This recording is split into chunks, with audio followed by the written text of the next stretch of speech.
4대강 운하사업, 4대강 사업, 이명박 정부 때 이루어졌던 사업들입니다. 그런데 박근혜 정부를 지나서 문재인 정부 때 정말 희한한 일이 벌어졌어요. 충격적입니다. 이것은 누가 보더라도요 대국민 사기극이라고 이야기할 수 있습니다. 여러분 일단 이 지표를 먼저 보시죠. 4대강 관련해서 보해체를 위한 경제성 분석입니다. 이 분석값은요 편익 대비 해체 비용을 나타냈는데 1 이상인 경우에는 보를 해체하는 경우입니다. 그런데 여러분 이걸 한번 보세요. 제일 첫 번째 금강의 세종보입니다. 이 분석 기준이 A, B, C에 따라서 다 다릅니다. 금강 세종보는 20.58이 나왔거든요. A 분석 기준으로서는요. B 분석 기준으로 하면요 2.04가 나왔습니다. C 분석 기준으로 하면 2.91이 나왔어요. 세상에. 아니 분석 기준이 어떻길래 이 경제성 분석을 하니까 이렇게 차이가 난답니까? 완전히 주묵구구식으로 했다는 뜻이 되는 거예요. 일반적으로 말입니다. 경제성을 분석을 하면 이게 비슷하게 나와야지 정상이잖아요. 비슷하게. 그런데 이렇게 들쭉날쭉 그것도 20.58과 2.04는요 적어도 10배 이상이 차이가 납니다. 10배 이상. 도대체 무슨 일이 벌어진 건가요? 금강 공주보도 마찬가지입니다. 차이가 그렇게 들쭉날쭉은 안 하지만 여기도 지금 분석 기준에 따라서 다 달라졌습니다. A 분석 기준으로서는 1.48이었고요.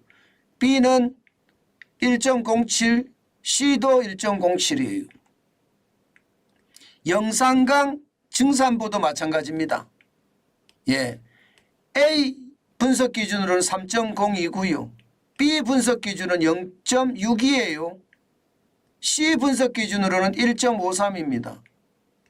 아니 뭐 분석 기준을 어떻게 했길래 이렇게 들쭉날쭉 뭐 장난이 아니었을까요? 저는 이런 것을 보면요 도대체가 보해체 관련해서는 무슨 일이 있었느냐 그 생각을 할 수밖에 없습니다. 여러분 보라는 게 결국 말입니다. 가뭄에 대비하고 홍수에 대비하고 그리고 말입니다. 그 근처 농경지에 얼마나 도움이 되느냐 이런 게 가장 중요한 경제성 분석 아닐까요? 그런데 이게 그렇게 분석이 된다고 하면 분석 기준 자체가 A, B, C든 뭐 가나 다든 분석 기준이 비슷하게 나와야 되잖아요. 이렇게 들쭉날쭉 나온다는 게 저는 굉장히 충격적이에요. 이런 들쭉날쭉한 기준을 가지고 말입니다.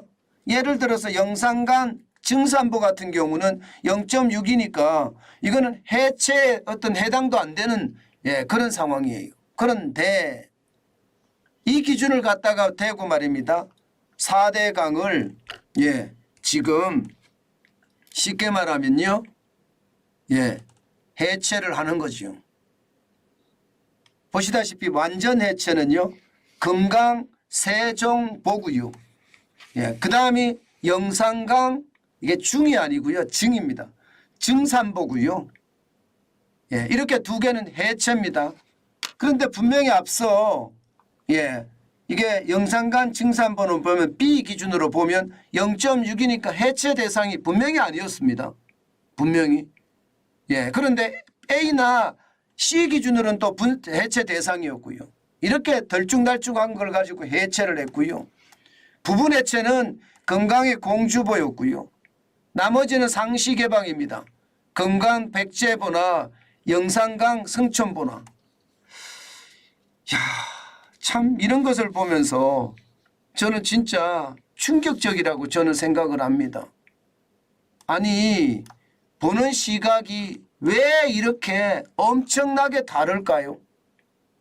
그럴 수밖에 없는 게 여러분, 그럴 수밖에 없는 게 이게 환경부에서 말입니다.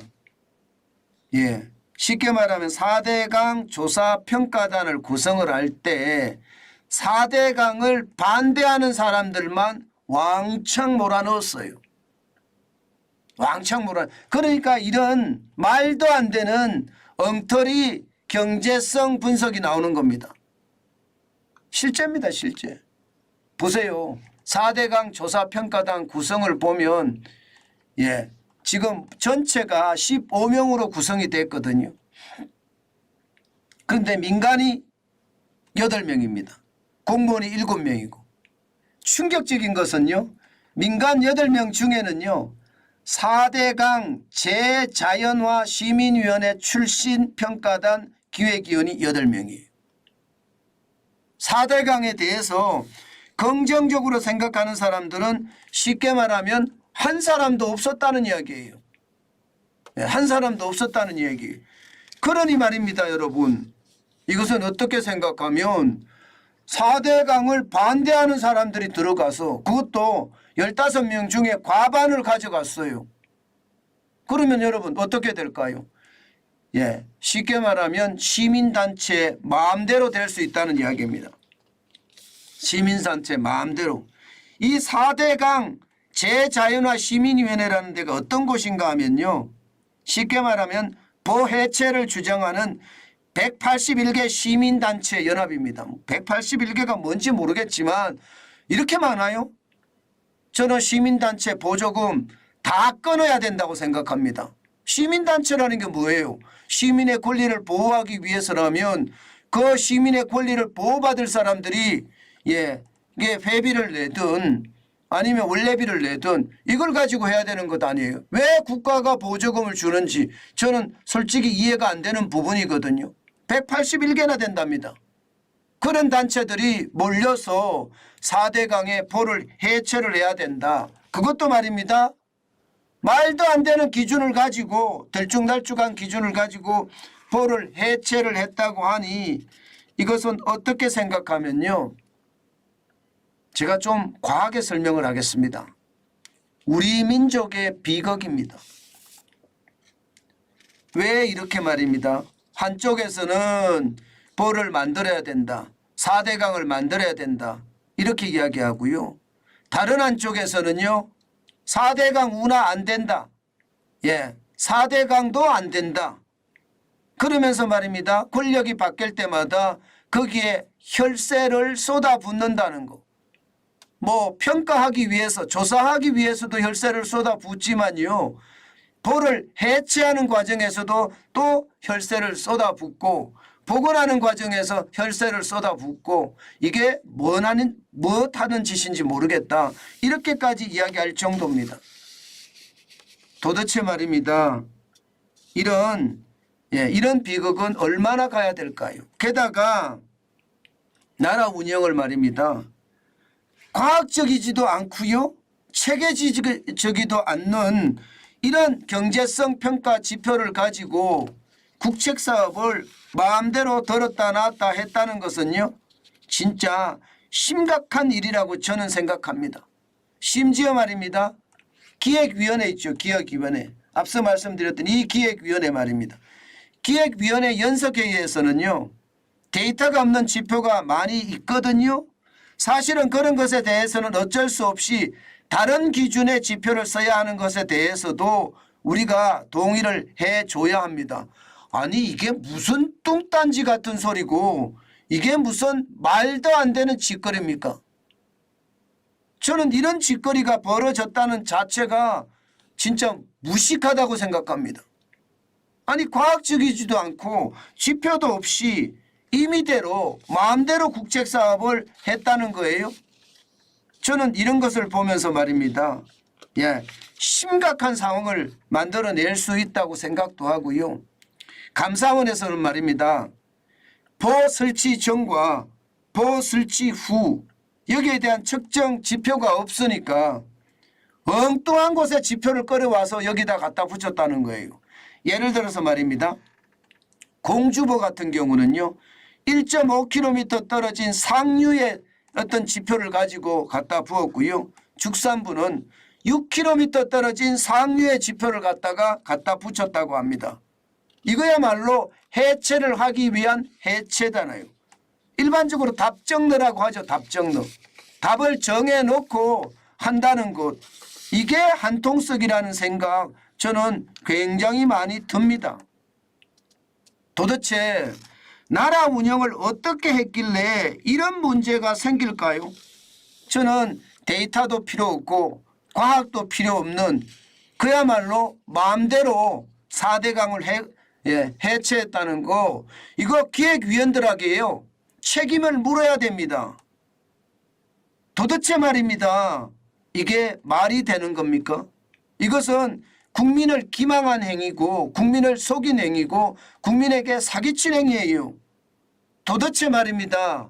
더불어민주당 정권 하에서는 무슨 일이 벌어지고 있었던 걸까요? 저는 이 문제가 아주 표면하에 확실히 드러나야 되고요. 이 문제는 제대로 조사가 돼야 합니다. 그렇지 않고는요. 앞으로도 이런 문제가 계속 발생을 할 거거든요. 그럼 보세요. 이 많은 4대강 사업 여러분 매번 정권이 바뀔 때마다 국민이 우롱당해야 되겠습니까? 여러분도 알다시피 말입니다. 예, 지금 이번 그렇게 많은 비가 왔습니다. 그런데 여러분 낙동강 하류 부산 쪽 경남 쪽에서 홍수 피해 입었다는 소리 들어보셨습니까?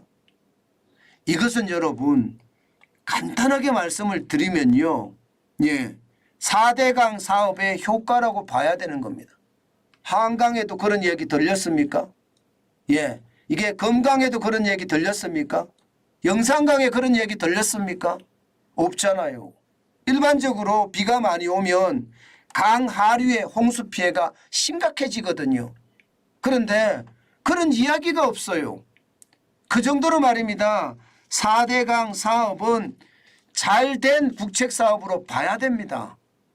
이것은 누가 보더라도 그렇게 볼 수 있는 상황이에요.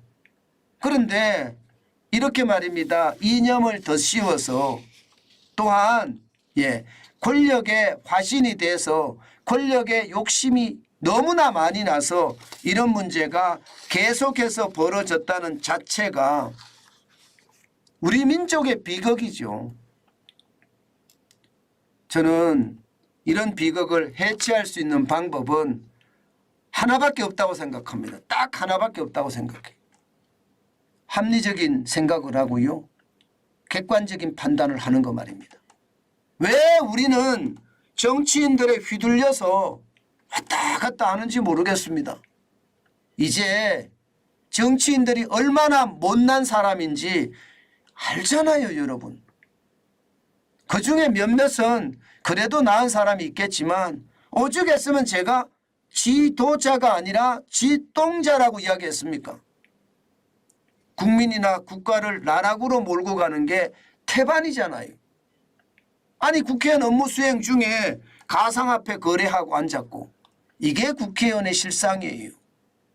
당대표 선거한다고 돈 봉투 돌리고 이것은 여러분 우리가 저는 심판해야 된다고 생각해요. 어떤 심판이냐? 제가 봐서는 무관심입니다. 제가 무관심이라고 이야기하니까 어떤 분들은 또 저를 비난할지 모르는데요. 저는 정치인들의 너무 관심을 많이 주니까 그들이 더 관심 받기 위해서 아주 말입니다. 제가 이런 표현을 쓰겠습니다. 지랄 같은 표현을 써가면서 국민들에게 시선을 받고자 하는 거 있잖아요. 이거 철퇴를 가해야 돼요. 국회의원이면 지도자예요. 지도자면 언어도 굉장히 정제해서 써야 되는 게 맞습니다. 오히려 말입니다.